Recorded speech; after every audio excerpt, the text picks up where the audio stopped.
quick intro into the mullein video that I'm about to show you. We go out in my yard and we talk about mullein. Y'all know mulleins one of my favorite plants. I'm going to show you some differences between mullein and some other plants that are growing around the yard. And I want you to be able to recognize it. I've been talking to preppers lately. You know, making your own medications is just another chapter in your prepper lifestyle. And you really should know the plants that grow around you. Know the goodies from the baddies and the niceties from the naughties. Learn how to use these gentle plant ally medications in your life. It can't hurt to know these things. So also, if you're going to get into tinctures and oils, I do suggest that you get dark colored bottles. Make sure you are very, very proficient about your labels. Make sure you know what's in there, your born-on dates, separate droppers for separate medications. You don't want to get that mixed up. Start with low doses, increase or decrease as you feel the effects on your body. That's why it's really hard to tell somebody, well, how many drops do I take of this or that? It depends on what's wrong with you and your body and what's going on.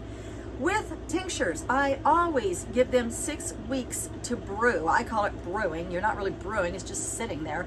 But you've got to have enough surface area for that alcohol to get up on there, on that plant matter, and pull out. The reason why I use 100 proof alcohol, if I forget to mention that, is because you want 50% of the water soluble properties and 50% of the alcohol soluble properties, so you get a nice even medication across the board. 6 weeks, decant it, strain out the plant matter, thank the universe for that medicine, bottle it up, and you're good to go. All right, guys, enjoy the video.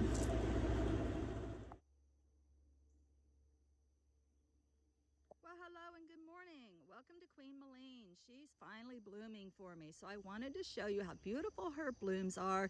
The ants are very attracted to the bloom, and I can come out here now and start plucking off these little blooms, putting them back, saving them until I have enough to make a lovely oil infusion from them. That oil infusion is going to be used for my ear canal situation. Every winter, because of forced air heat, I end up getting a trip to the doctor to have my ears plungered out because my earwax doesn't flow like it should, and I have dry ear canals in the winter, and that causes me a lot of pain and dizziness. And this oil infused medicine from the blossoms is fabulous for taking care of your ear canal health. So that's what I'll be doing with that. And I'm not going to harvest from her leaves right now because all of her energy is being sent up the stalk to her blossom. So I'll only be harvesting from her these blossoms right now. Earlier in the year, I could harvest her leaves to make all things for your lungs, for your throat, for your entire respiratory system. You feel a funk coming on, make yourself a nice fresh leaf tincture from her. You can cut up the entire leaf and use your 100 proof vodka and make a lovely tincture. A few drops at a time will help you fight off that lung infection, that bronchitis, if you suffer from asthma, COPD, things like that. She's wonderful for that. I've even been reading where if you make a smoking product out of her leaves. Now, if I was going to dry her leaves, I would probably cut the softer leaf portions away from this stem or this vein because it would dry much more evenly. This vein is going to take forever to cure. I would just use this part of the leaves and cure her leaves and make yourself a nice tea blend or a smoking blend. I've been reading where it can help you fight that nicotine addiction and can actually heal some of the damage done to your lungs from tobacco use. Okay, so that's Queen Mullein. She's blooming, and I want to show you some of her offspring so you'll recognize her. And then we'll go inside and make a tincture from her leaves that I've been saving.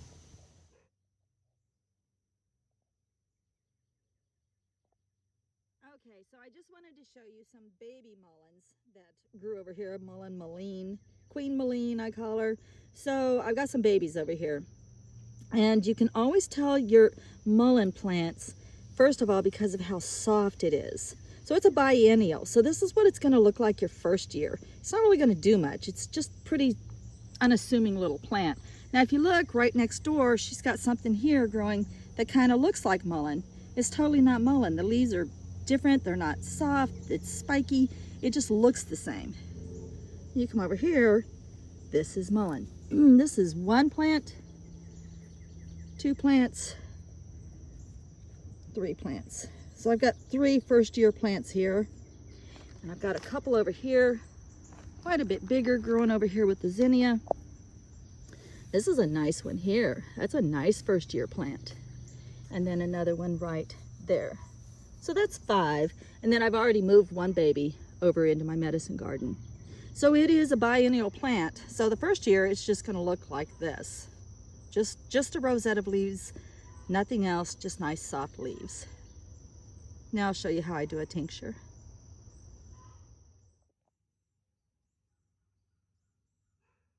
Okay, so you're gonna hear Bo barking in the background. I can't help it. He's got, I don't know, something going on. So I want to show you, like in IDing mullein, you can see like this just looks like a wad of leaves in my driveway, right? Well, I can go through here because I've got such a close working relationship with mullein that I can feel this leaf and say, nope, not mullein. Nope, nope, not mullein, not mullein, not mullein, mullein. And I can tell because that leaf is just so incredibly soft. And just look at the slight difference.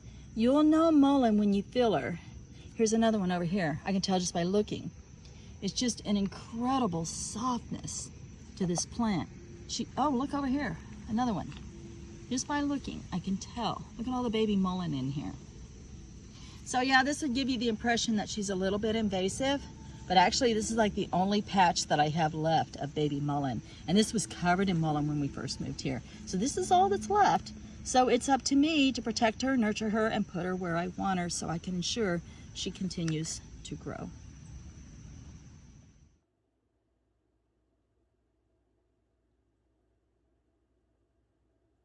Okay, hopefully you can hear me at this point. I still haven't got my equipment. I do apologize. And also let me apologize up front if Cleo starts chirping. It's just that when she hears my voice, she assumes I'm talking to her and she always talks back. So, okay, now we're in the house and I'm ready to start chopping up my mullein leaves to make my tincture. So I don't really have a lot. I didn't collect a lot this year. I just need to make a small amount now for me and my husband, and I don't need a big, amount of it. So there's my blossoms. I'm starting to get blossoms now, so that's going to be awesome. So all you do, it's so simple, just like anything else. You just cut it up. You don't want to macerate her. You just want to cut her up to where she's controllable. You want to get a certain amount of surface space for that alcohol to blend with. So let me try to get her chopped here. You want her recognizable. I wouldn't put my medicine plant into a food processor unless it was a root. If it was a hard, dried root, then yeah, I'm probably going to incorporate some machinery into this, but I want to be hands-on. I want her in the size pieces that I want her. So, and Cleo's being quiet. I can't believe it. Maybe she's upset about something. Our cat has been drinking out of her water dish lately, and she's sulking. Our lovebird doesn't like to share. All right, just a little bit more. You want to fill your jar. Make sure all that alcohol can get to all these surfaces. Yep.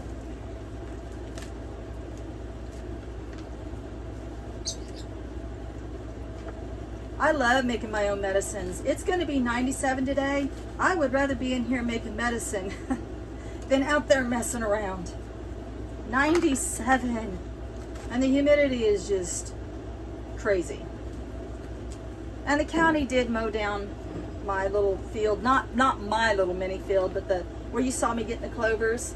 The county mowed that down. So I'm glad I got my mullein leaf from the stranger plants when I could. All right, so that's pretty good. So 100 proof vodka. I'm going to use up this vodka first.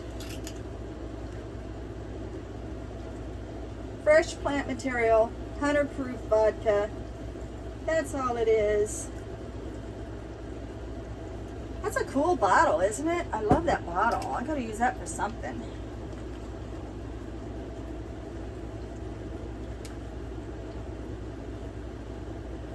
all the way up to the brim, because you don't want anything to oxidize and you want all your medicine. All right, there we go. And I leave just a little bit so that my lid doesn't really touch the alcohol. Cap it off. This is another one I don't have to mess with. I don't have to shake it, anything like that. I'm just gonna let the alcohol and the mullein leaf work their magic. Make sure you do label it. I label it what it is. Simply mullein leaf tincture. What's in it? Mullein leaf, where I got it, my property. What else is in there? 100 proof vodka, and the date that I created it on. It's a born on date. That's the best part about being an herbalist, is you just feel so, I don't know, so self-preserving and so self-reliant when you make your own medicines. And mullein is such a safe plant. It's an amazingly safe plant.